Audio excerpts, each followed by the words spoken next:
Hey, hello everyone, and welcome to my YouTube channel. I'm Chris with Elliott Wave Cafe. As always, welcome to this weekly market review, where we take a look at the core markets. We'll also take a look at the Bitcoin. I'm trying to go through some technical pages, also through the Elliott Wave counts, and make sense of this market that's been nicely recovering since the beginning of August, when we had quite a bit of volatility there.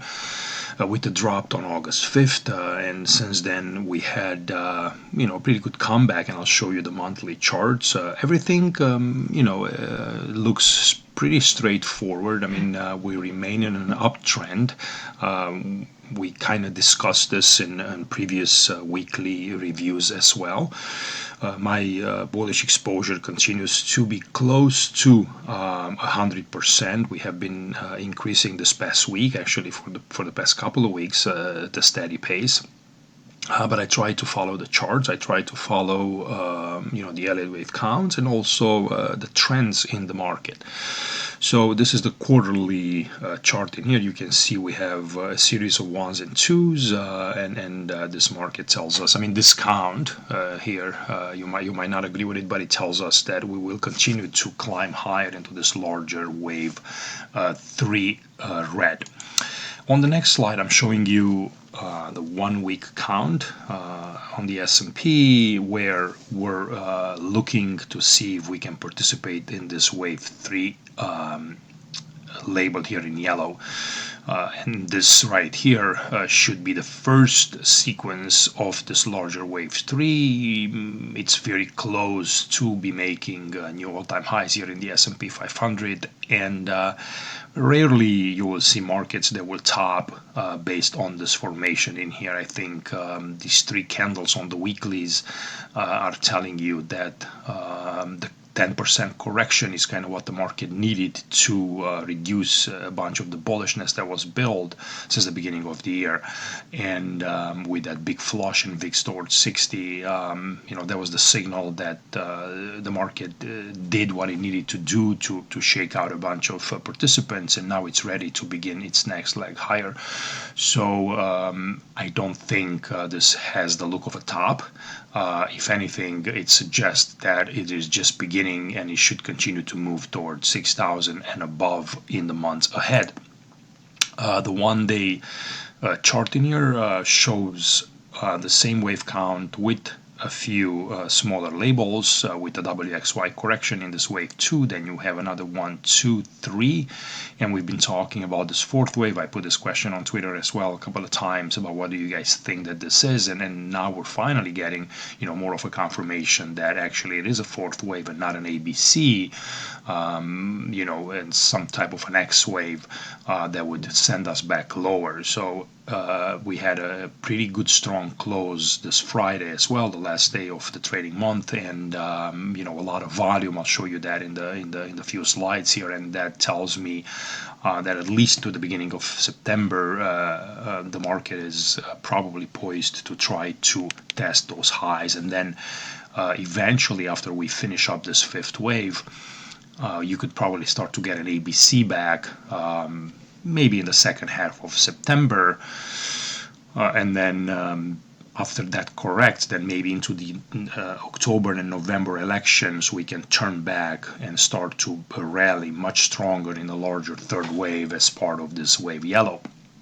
So that's the game plan for me. We'll always taking it day by day, with my daily updates there, and I always watch what's going on with the price, with the moving averages, with the RSI, the PPO. I always look at see how the market reacts, if we're having any sort of distribution, if there is good volume, if the market is acting how it's supposed to, based on our let's say interpretation and an expectation. So here is the monthly close, very strong. You have obviously that large sell-off that took the S&P almost towards 5,000.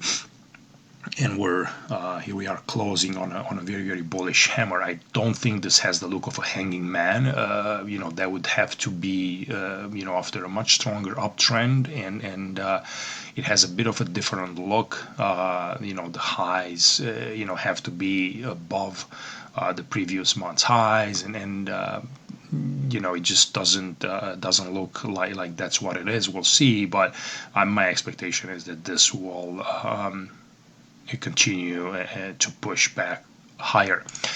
Here is, just a simple look on the weekly time frames as well, with pretty good volume, right? The reaction from the 40 that we talked last week. Now we're pretty well above that 50-day moving average, the 10-week, and right at the highs in here. It did have a chance to sell off and try to do a bit of a correction, but I think if that happens, probably will be in the second half of September. So on the weekly time frames here, everything looks fairly okay.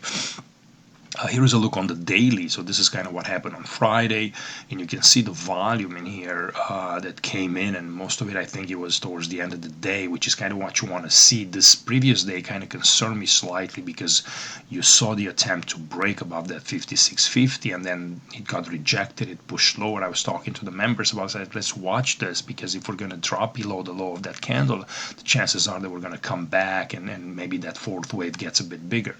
Instead, the market reacted positively and closed above this, almost a weak consolidation, moving sideways on good volume, which bodes well for next Tuesday. Monday is closed for Labor Day.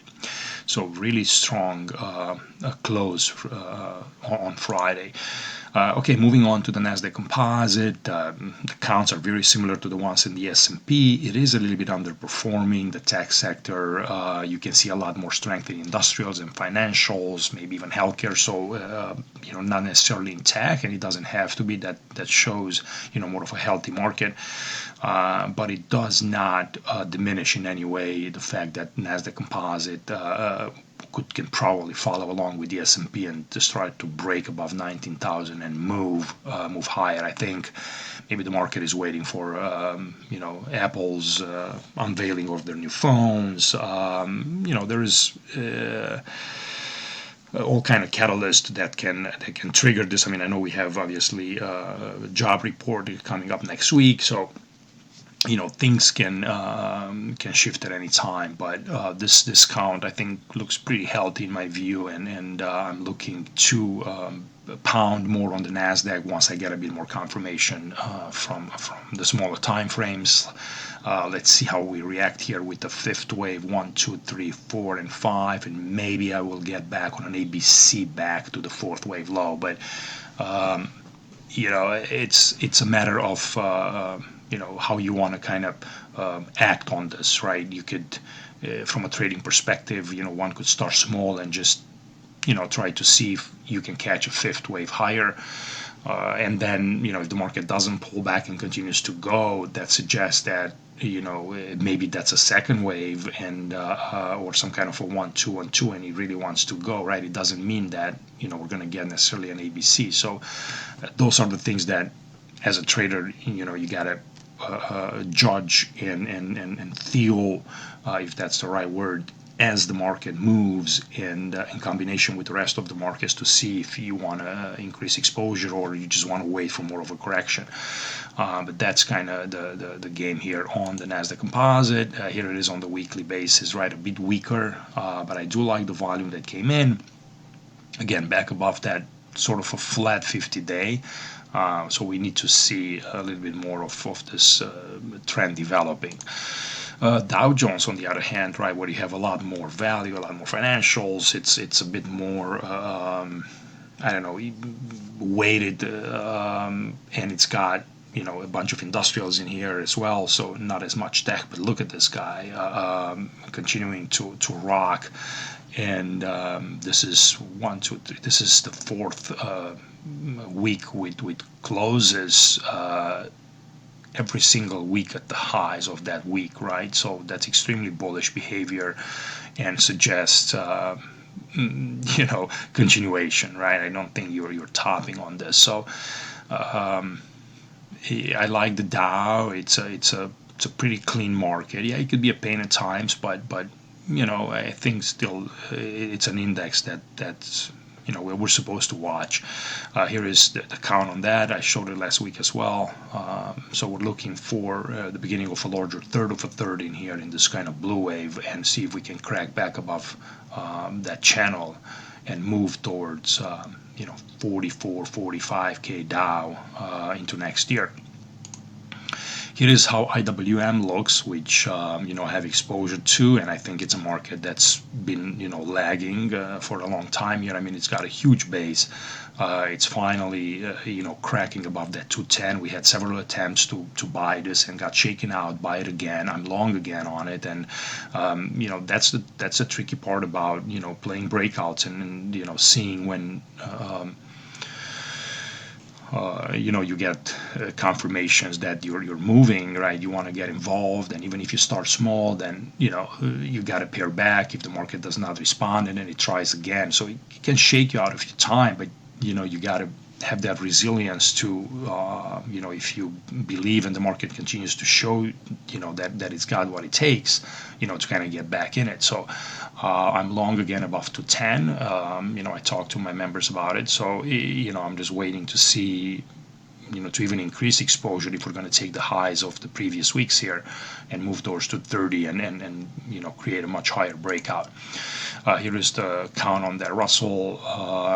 It's a bit iffy. I'm not, let's say, super happy, but it's the best I can do at the moment to kind of keep me exposed here. And again, taking my clues for the fact that you're above that 210, I want to be onto the long side. So we'll see how this plays out, but that's kind of my wave on it for right now. Here is Bitcoin that had an attempt to break above a declining 10-week moving average. It failed once again at that kind of 65k level. That was supposed to be the trigger to start to have a bit more confidence on the long side, but it got rejected once again. It doesn't mean it's a sell. If anything, I think that this candle here a few weeks back is still extremely relevant, and probably that was the low. I don't think that's going to get revisited, especially if the other markets are trying to break. But definitely this weekly action in here, it's not very encouraging at the moment. So I think there is no rush in here. It's kind of a wait still on Bitcoin. When it will make the move, you will clearly see it. And I think once it breaks again above these 2 weeks highs, and then start to threaten that 67, 68 towards 70, that's when I think you want to start getting involved again and play for a much larger breakout in Bitcoin.